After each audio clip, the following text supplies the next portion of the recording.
Carol Bottini, meu problema com diálogos é com os verbos descende e mudar a voz do personagem. Sofro com essa parte. Aí que é praticar, tá, Carol? Porque realmente não é fácil. Aliás, não é fácil escrever diálogo, porque parece que é imitar, alguém aí estava dizendo no começo, né, que é imitar a fala humana, mas não é. É pegar a essência do que seria a fala humana, deixar com cara de natural, sem ser exatamente como as pessoas falam, porque as pessoas falam com muita repetição, com muito erro, com muita gordura. As pessoas falam assim, e numa obra de ficção você não deve deixar isso. Você deve deixar apenas se isso é útil à história. Se não for útil à história... né? Então, você tem razão, é difícil. Mas, né, cá estamos dando dicas, que eu espero que sejam úteis. E a Ceci falando aqui, depois dos diálogos eu coloco outra versão e fulano fez um movimento, uma olhada, uma ação, etc. É bom, Ceci, muito bom. Aliás, essa é uma outra dica mais adiante, que é misturar o diálogo com narrativa. E colocar no diálogo o movimento do corpo das pessoas. Então, se elas estão andando, se elas estão se expressando de alguma forma, estão levantando a sobrancelha, estão com o dedo em riste, né, se tem uma alteração de voz, se tem um movimento brusco, se tem um copo que é jogado no chão, etc, etc. Então, sim, é bom você lembrar que aqueles personagens têm corpo. Então, enquanto eles estão falando, eles estão existindo. Então, é legal sinalizar que isso acontece, ou seja, cria muito mais... Você reforça a narrativa com os movimentos do personagem. Isso. Então, as falas devem sim ser interrompidas com alguma informação sobre o que os personagens estão fazendo. Porque você está dando uma visão espacial, isso, né? E movimento para a cena. Isso. É muito importante fazer isso. Essa é uma das dicas, né, mais adiante. E sobre escrever sotaques no texto, eu acho chatíssimo, mas tem gente que usa. Muito bem, essa é a próxima dica. Eu adoro esse pessoal esperto. Nós temos vidente. A nossa audiência, além de qualificada, ela inteligente. Ela sabe antever o futuro. Sim, sim. Débora, vamos lá. Então, a quinta dica é: você use o sotaque com moderação. Se você transcrever a fala de alguém cheio de indicações de sotaque, vai ficar difícil de ler. Então, você não deve fazer isso. Você deve dar algumas dicas de que, sei lá, meu rei, né? Tá, já dei uma dica que é um ser da Bahia, né? Uhum. A forma de falar deve dar alguma indicação pelas palavras, talvez uma ou outra pronúncia diferente, deve dar indicação de onde a pessoa é, qual é a cultura dela, de onde ela fala, né? Mas não deve exagerar. É muito ruim quando uma fala é toda cheia de erros. Nossa, como é ruim quando a pessoa transcreve tudo cheio de erro, e você tem que ler alto para entender o que é que está ali sendo dito. É ruim isso e, de novo, retira a fluência da leitura, que é uma experiência que não deve ser feita. Não bom. A gente sempre deve facilitar a leitura. Focar a imersão, né? Isso, tem que fazer de tudo para cada página ser uma imersão. Não pode, se a pessoa saiu da história, é ruim. E acontece, né? Depende do que você fizer, você pode se você incomodar muito, ela não consegue começar a não entender o que está sendo dito, ela tem que dizer alto para entender o que ela... Não bom. Então, não exagere. Nos sotaques, dê alguma indicação, uma palavrinha ou outra, um errinho ou outro, mas não exagere. Então, sim, você tem toda a razão. Isso enche a paciência, enche os pitulá. Os diálogos são melhores e dinâmicos. As pessoas, se você observar, que deveria, porque escritores ganham muito observando as pessoas não falam tudo o que elas pensam, né? Elas são meio mentirosinhas. Elas tentam, às vezes, enganar. Elas dizem algo pela metade. Elas deixam subentendido, né? Deixam nas entrelinhas. Elas não sabem dizer não. Muitas vezes a pessoa diz um negócio completamente diferente daquilo que ela está expressando de outra forma. Uma coisa típica brasileira, Laura, Sim. é o passa lá em casa. Exatamente, o passa lá em casa é um bom exemplo de não, só que eu não te passo o endereço.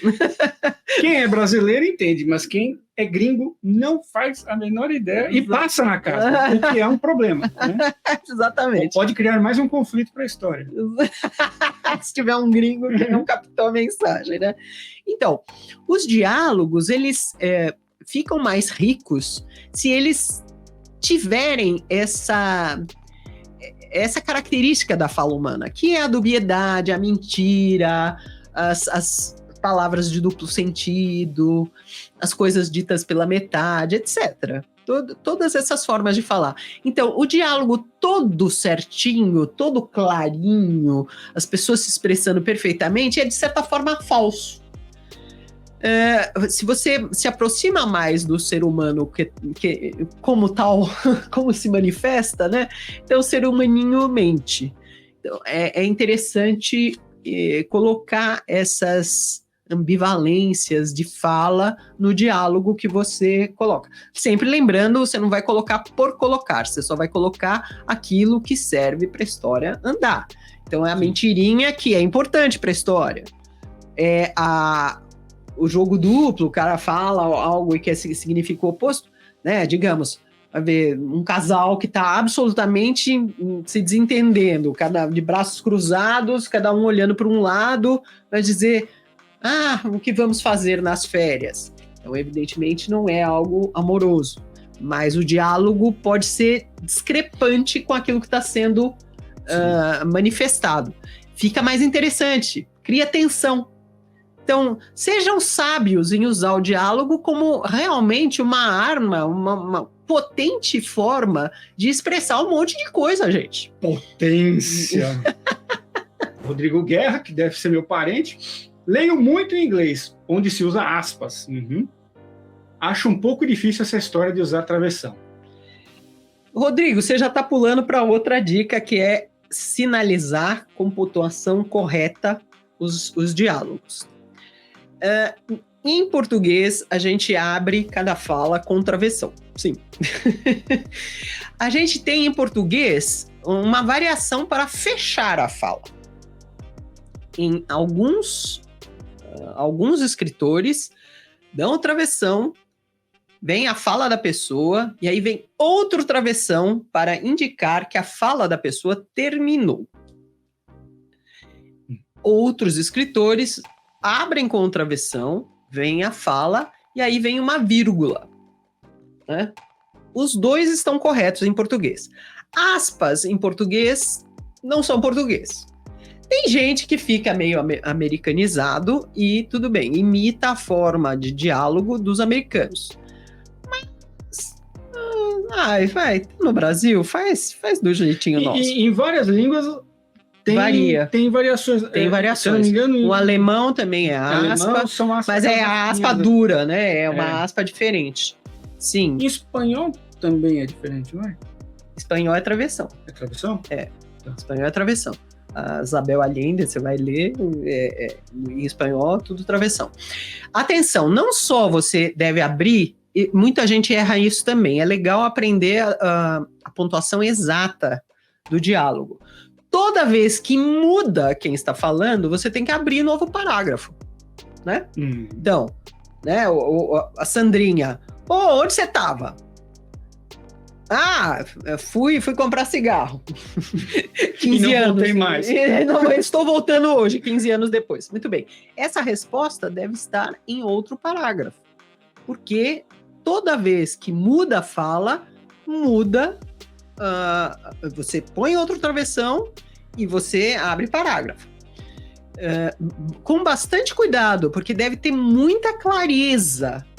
Tá? E se você usa o sistema de abrir e fechar, por favor, seja sistemático. Abra e feche com travessão. Se você não usa, então não use nunca. Então só abra com travessão e feche com vírgula a fala, ou ponto final, né? Quando terminar. Mas tenha cuidado, porque as pessoas estão acostumadas a terem sinalizado para elas que quando muda a fala do personagem, é outro personagem falando, que muda o parágrafo. né? Abre de novo. E a Valéria está fazendo uma pergunta interessante aqui, viu? A Valéria Carvalho. Diálogos internos da pessoa consigo mesma, é legal escrever também? Valéria. É muito bom, é um recurso que a literatura permite, né? A literatura, aliás, é excelente para você fazer as caraminholas dentro da cabeça do personagem. Sim, e aí você pode escolher se você faz em discurso livre, ou seja, se você entra no pensamento do personagem sem indicação, você muitas vezes pode fazer isso simplesmente pelas palavras, pelo teor. A pessoa que está lendo já entende, isso aqui é pensamento do personagem. Ou você pode colocar aspas. As aspas, para nós, costumam sinalizar pensamento e não diálogo, no Brasil, tá? Mas em literatura, assim, mais literária, é muito comum as pessoas irem para discurso livre, ou seja, elas passam da narrativa ao pensamento do personagem simplesmente pelo estilo, indicando pelo estilo, sem botar travessão. Não se põe travessão em pensamento. Tenha cuidado para justamente não confundir o leitor. Então, os diálogos devem ser pontuados com rigor absoluto para ter sempre aquela certeza. Opa, mudou a pessoa falando, abriu o parágrafo. Mesmo que seja curtinho, não tem importância. Ah, tá. Já mudou, é outra pessoa falando, muda o parágrafo. Passou da fala a um comentário qualquer, uma narrativa, então você põe uma pontuação, ou põe vírgula, ou põe ponto, e aí continua a narração, tá? Tem mais uma pergunta aqui, Laura, que Diga. eu achei interessante. Ó. O Julian Gobi. Qual dica você daria para um escritor sobre diálogos que deixam mensagens subentendidas? Amor, ódio, etc.